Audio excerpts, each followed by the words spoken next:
790 was designed to repeal Section 5 of Article 2 of the Oklahoma Constitution, which prohibits public money from being spent for religious purposes. This is when they made us move the Ten Commandments off of the Capitol grounds. This is in relation to this. This is a religious liberty ballot question, and I'm going to have Senator Nathan Dahm come and speak in regard to it. We can ask some questions. I don't have anybody in opposition, unless anybody here is in opposition to it, would like to take that, but I think that we can have some back and forth on that. So go ahead and come on up here, Nathan. So like Rhonda said, this will repeal the current prohibition in the Oklahoma Constitution. Let me read what the current constitutional language says, okay?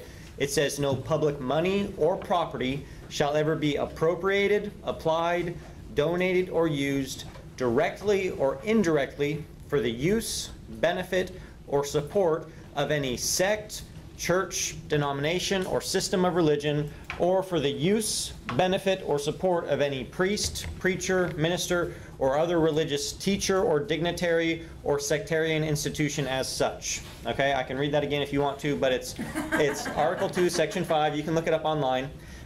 This is Oklahoma's version of the Blaine Amendment. If you aren't familiar with the Blaine Amendment, I encourage you to look it up. What it was is it was a gentleman, U.S. Senator by the name of Blaine, tried to get this in the U.S. Constitution.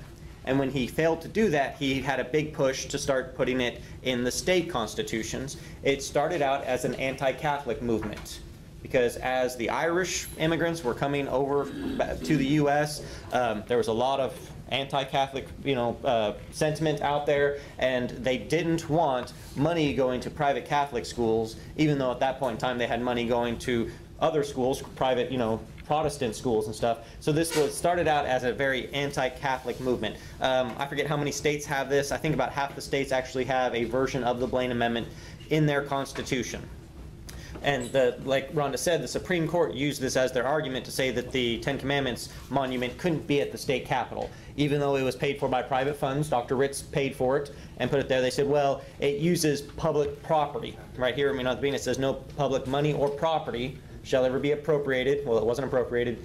Applied, donated, or used directly or indirectly. So it was used, but it says used directly or indirectly for the benefit or support of any sect, church, denomination, or system of religion. So it was asked, well, which sect, church, denomination, or system of religion is the Ten Commandments monument supporting or benefiting? And they said, well, the Judeo-Christian religion.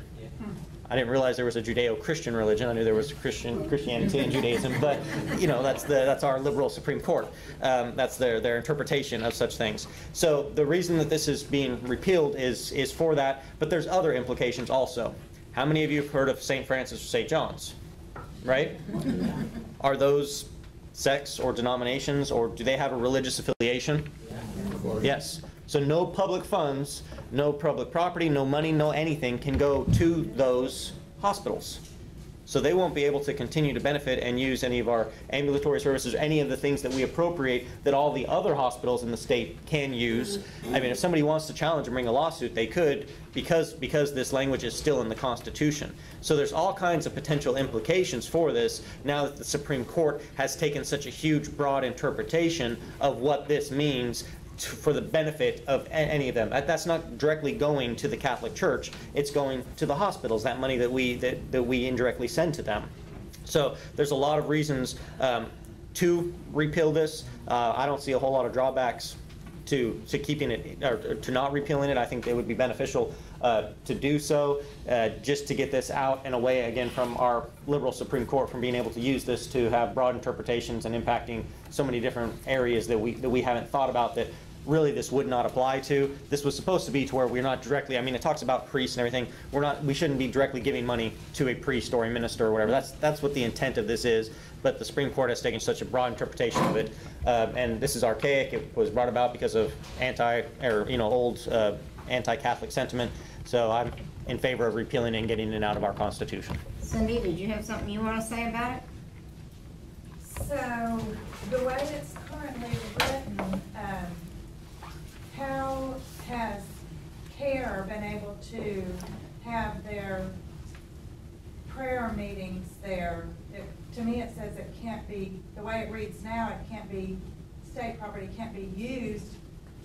So how does CARE have Muslim Day at the Capitol, which I'm not against it, they want to use it for education, but how do they roll out their prayer mats and have a religious ceremony there? And so now that should have been enforced according to the way it's currently written, and now we're going to remove that.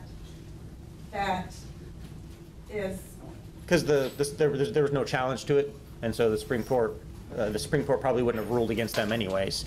And there is the fair use doctrine, to where we have to provide equal opportunity, so to speak. So for instance, we still have prayer in the Senate and in the House. We start every day with that because of the history, that's the tradition of the Senate. So we do have to have that equal opportunity for anybody to be allowed to use it, but it can't be used specifically for a sect or church or denomination. It can't be donated just for one of them. If we do something like that, it would have to be open to all of them. But if there was a lawsuit, it could be challenged, and the Supreme Court could say, well, no, CARE can no longer do that. But then they could also say, well, when Franklin Graham came to the Capitol, he couldn't have had that rally there either. Under this current Oklahoma Constitution, if we wanted to, if somebody challenged it, they could try and prohibit that, even though that has freedom of speech implications and other stuff, freedom of religion protections. This is mostly dealing with the money. So this is what the start was, but it talks about property because they didn't want to donate property. But the Supreme Court has taken that expansive view of, well, if you're just on the property, that means you're using it and it's benefiting you. There was that whole deal with the Baphomet, Satan sculpture thingy that they wanted to put on the state grounds too. Was this the same clause that they used to prevent placement of that? No, the clause that they use to prohibit that is there's actually a Capitol Grounds Commission that deals with that, and so they're the ones that get to decide what is placed on the Capitol grounds or not. The reason that they allowed the Ten Commandments, because it has historical context and it has legal context, because it is the law and there's a lot of basis for the law in it. The Satanic Monument has no historical or legal any benefit to the people of Oklahoma, so that would still be stopped. That wouldn't come on Capitol grounds, even if we repeal this. Pretty much answered my question. Was you repeal this, does that mean there's going to be the old statue of Beelzebub up on the Capitol? No, and even in our courthouses where we have the Ten Commandments and stuff, those could all still stay. If we repeal this, it would be easier for them to stay again because it has historical and legal context. That's why we are able to have the Ten Commandments in there.